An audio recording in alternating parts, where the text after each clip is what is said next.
미국 정부가 한국 기업한테 11조 원을 넣겠다고 했습니다. 그것도 그냥 투자가 아니라 3조 2천억을 들여서 지분을 사겠다고요? 국방부가 재련 회사의 주주가 되겠다는 건데 미국 역사상 이런 적이 없었거든요. 도대체 뭘 하는 회사이길래 미국이 한국 회사 주주까지 자처하는 걸까요? 이걸 이해하려면 먼저 히토리우라는 걸 알아야 합니다. 히토류가 뭐냐? 란탄 계열 15개 원소에 스칸디움, 이투륨 합쳐서 총 17개예요. 이름에 희귀할 희자가 들어가 있는데 사실 땅에 묻혀있는 양 자체는 그렇게 적지 않아요. 그러면 뭐가 문제냐? 캐는 게 아니라 정제가 문제입니다.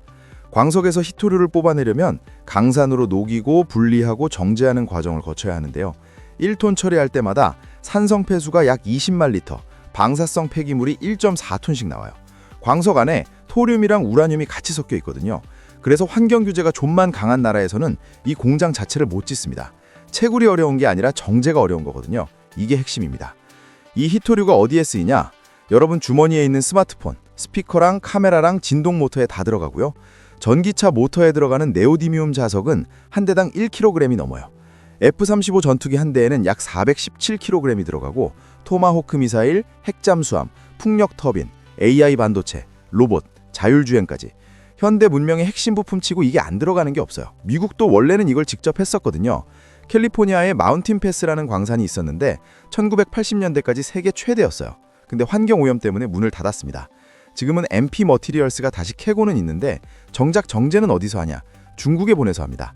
캐는 건 미국에서 하면서 가공은 중국한테 맡기는 거죠. 현재 기준으로 중국이 히토류 채굴 70%, 정제 90%, 영구자석 생산 90%를 잡고 있어요.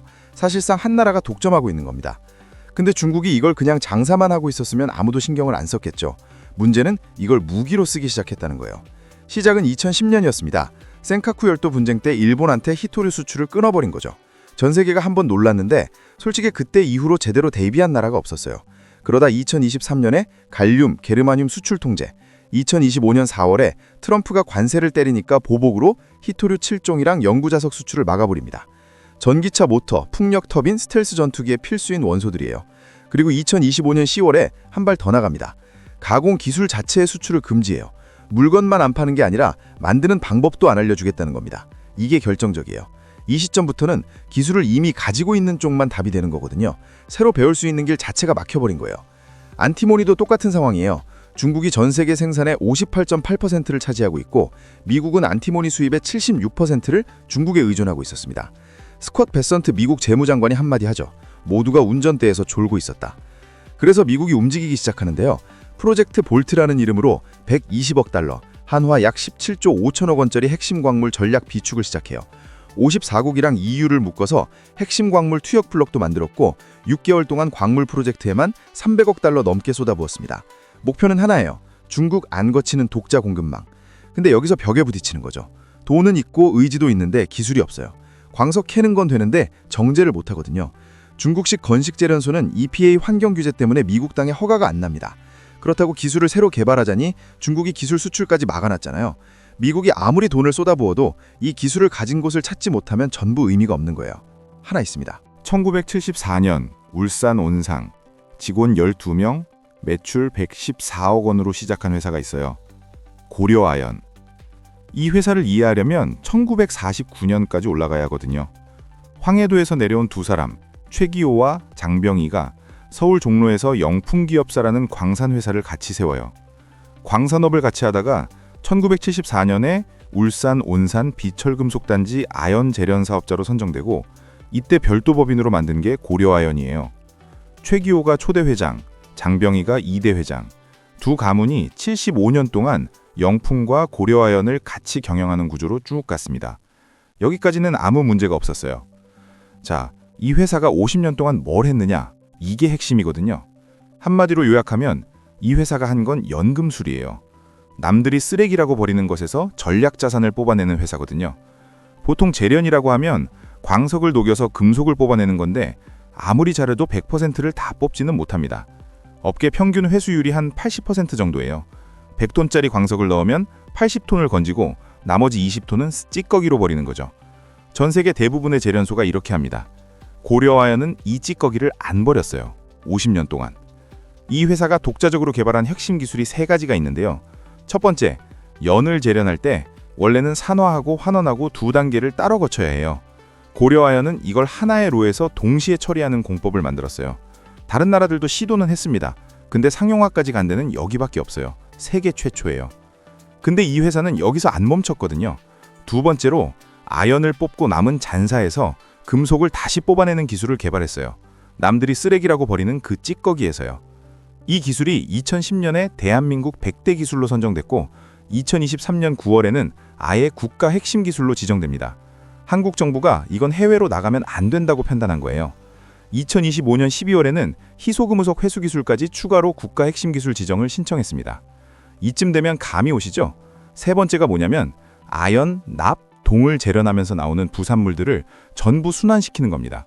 농축하고 재처리하고 거기서 또 다른 금속을 뽑아내고 이 세 가지를 합치면 뭐가 되냐?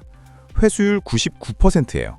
이게 얼마나 말이 안 되는 숫자냐면 업계 평균이 80%라고 했잖아요. 100톤에서 80톤 뽑는 게 보통인데 이 회사는 99톤을 뽑아내는 거예요. 차이나는 그 19톤 안에 뭐가 있냐? 은, 금, 인듐, 갈륨, 게르마늄, 안티모니. 전략 광물이에요. 남들이 쓰레기로 버리는 것 안에 있는 걸 이 회사만 꺼내는 기술을 가지고 있는 겁니다. 심지어 99% 뽑고 남은 마지막 1% 슬러지에서도 은이랑 금이랑 인듐을 또 추출해요. 그래서 한 공장에서 동시에 뽑아내는 금속이 13종이 넘습니다. 아연, 납, 동, 은, 금, 인듐, 안티모니, 비스무트, 갈륨, 게르마늄, 텔루륨. 미국이 전략광물로 지정한 60종 중에서 11종을 이 회사 하나가 만들 수 있어요. 그런데 이 기술 구조가 만들어낸 진짜 위력은 따로 있거든요. 103분기 연속 흑자입니다. 25년이 넘는 기간 동안 단 한 분기도 적자가 없어요. 재련업이라는 게 원래 원자재 가격에 목숨 거는 업종이잖아요. 아연 가격이 떨어지면 적자 나는 게 정상인데 이 회사는 아연만 파는 게 아니니까요. 아연이 빠지면 은이 메꾸고 은이 빠지면 인듐이 메꾸고 안티모니가 메꿉니다. 13종이 서로 리스크를 나눠 갖는 구조예요. 2008년 금융위기, 코로나, 원자재 폭락 다 겪었는데 한 번도 안 무너졌어요. 이건 경영을 잘해서가 아니라 기술 구조 자체가 만들어낸 결과입니다. 개별 품목도 좀 볼까요? 인듐, 전 세계 연간 생산량 약 1080톤인데 고려아연이 약 150톤을 생산해요. 중국 빼면 세계 1위고 미국이 수입하는 인듐의 29%가 이 회사에서 나옵니다. 안티모니, 연간 3600톤 생산의 순도 99.95% 이상, 한국에서 이걸 만드는 회사는 여기 하나뿐이에요. 2025년 6월부터 미국에 직접 수출을 시작했는데 첫 달에만 20톤이 나갔고 추가 증설 계획도 잡혀 있습니다. 아연은 연간 64만 톤으로 단일 재련소 기준 세계 1위, 글로벌 점유율 7.8%예요. 돈으로도 확인이 되거든요. 전략광물 매출이 작년 동기 420억이던 게 250% 뛰어서 1,050억이 됐고 연간 5천억까지 전망이 나오고 있어요. 2025년 상반기 매출이 7조 6천억 원인데 이게 창사 이래 최대입니다. 1974년에 매출 114억으로 시작한 회사가 50년 만에 반기 매출 7조 6천억이 된 거예요. 여기 하나가 더 있어요. 이그니오 홀딩스라는 미국 전자폐기물 재활용 기업을 2022년에 인수해서 완전 자회사로 만들었거든요. 총 인수 금액이 약 4,324억 원입니다. 이 회사 자회사인 EV테라가 조지아주 애틀랜타에서 전자폐기물을 수거하고 처리하는 시설을 운영하고 있는데 이게 도시광산이에요. 버려진 스마트폰, 컴퓨터, 배터리에서 금속을 뽑아내는 거예요. 새 광산을 개발할 필요 없이 미국 안에 이미 쌓여있는 폐기물에서 원료를 확보할 수 있다는 뜻이거든요. 채굴, 재련, 재활용 이 세 가지가 한 회사 안에서 전부 되는 구조인 거죠. 그리고 진짜 결정적인 게 하나 더 있는데요. 재련 방식이에요. 중국은 대부분 건식이에요. 고온에서 녹여서 뽑는 방식인데 오염이 심합니다. 고려아연은 습식이에요. 저온에서 화학적으로 분리하는 방식이라 환경 부담이 건식보다 훨씬 적거든요. 이게 왜 결정적이냐? 미국 EPA 기준으로 중국식 건식 재련소는 허가 자체가 안 나요. 근데 고려아연의 습식공법은 통과할 수 있습니다. 미국이 자기 땅에 재련소를 짓고 싶어도 이 기술이 아니면 방법이 없는 거예요. 중국이 기술 수출까지 막은 상황에서 이미 이 기술을 가지고 있고 EPA까지 통과할 수 있는 상업규모 재련 기술, 지구상에 이 회사 하나입니다. 미국이 고려아연을 찾은 건 이 회사가 50년 동안 쌓아온 기술이 진짜이기도 하지만 솔직히 다른 대안이 없기 때문이기도 합니다. 2025년 미국 국가경제위원회 고위 관계자가 고려아연 측에 면담을 제안합니다. 그리고 2025년 12월 15일 발표가 나와요. 미국 테네시주에 통합재련소를 짓겠다. 총 투자 규모 10조 9,500억 원. 인트로에서 말했던 그 11조가 이겁니다. 고려아연 직접 투자 9,900억, JP모건 대출 약 7조, 그리고 미국 정부와 국방부가 약 3조 2천억을 유상증자로 넣어요. 지분 약 10%. 미국 국방부가 한국 재련회사의 주주가 되는 거예요. 이건 기업 투자가 아니라 안보 인프라 확보입니다. 가동되면 연간 54만 톤의 20종 이상 핵심 광물을 생산하게 됩니다. 울산 온산제련소를 미국에 통째로 복제하는 것과 비슷한 구조예요. 착공 2027년, 완공 2029년 목표. 미국 정부가 대출 지원에 신속화가 패키지까지 붙였고요. 2026년 1월에 알타 리소스 테크놀로지스랑 히료2 재활용 합작법인도 설립했고요. 2026년 2월에 미국 국무부가 54국의 핵심 광물 회의에서 이 프로젝트를 직접 사례로 언급했고, 최윤범 회장이 테네시를 방문해서 주 상원의원과 만나기까지 합니다. 여기까지만 보면 완벽한 그림이에요. 미국은 기술을 확보하고 고려아연은 세계 최대 시장에 진출하고 50년 동안 기술 쌓아온 회사가 드디어 빛을 보는 순간인 거죠. 근데요, 이 이야기가 여기서 해피엔딩이었으면 이 영상을 만들 이유가 없었겠죠. 이 완벽한 그림에 금이 가기 시작합니다. 75년 동안 같이 경영해온 두 가문이 있었다고 했잖아요. 2024년 9월 장씨 가문 쪽인 영풍이 MBK 파트너스라는 사모펀드랑 손을 잡고 고려아연의 적대적 공개 매수를 시작해요. 75년 동업이 깨지는 순간입니다. MBK가 주당 89만 원의 공개 매수를 걸고 최윤범 회장 측은 자사주 취득이랑 우호 지분 확보로 방어에 들어갑니다. 소송만 양쪽 합쳐서 13건이 넘어요. 이게 그냥 집안 싸움이면 여기서 끝날 이야기인데 아닌 이유가 있어요.